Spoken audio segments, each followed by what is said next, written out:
Motor Yamaha CC900 dalam 30,000.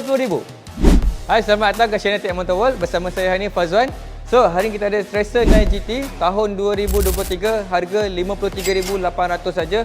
Mileage baru 27,000. Yang ini dia bagi sekali dengan 3 box and then dah ada crash bar, dah ada spotlight.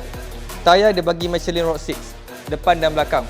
Motor memang cantik. So next kita ada Tracer 9 GT, harga 48,800 tahun 2022. So yang ini ada bagi top box, side box dan dia ada tukar exhaust Yoshimura. Okay, next sebiji lagi Tracer 9 GT tahun 2021, harga 52,800 sahaja. Sama juga ada 3 box. So yang ini dia bagi sekali dengan spotlight. So next kita ada Tracer 900 V2 tahun 2019, harga dia akan menjual 34,800 sahaja. Sama juga ada 3 box, dah ada crash bar, dah ada spotlight. Tayar depan belakang baru.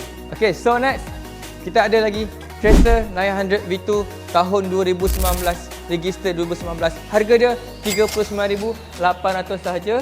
Sama juga datang dengan 3 box, datang dengan crash bar, datang dengan spotlight. Tayar masih cantik depan dan belakang. So next kita ada Tracer 900 V1 tahun 2018, register 2018. Yang ini kami jual harga 32,800 sahaja. Sama juga dia ada 3 box, dia ada crash bar dan ada spotlight. So yang ini paling berbaloi antara jackpot dekat kedai kami ialah Tracer 900 V1. Harga dia serendah 30,800 saja. Korang dapat 2 box, dapat crash bar. So harga dia memang sangat berbaloi. Okey, sesiapa yang nak try in motor, korang boleh contact kami. Korang hantar gambar motor, gambar mileage dan gambar geran.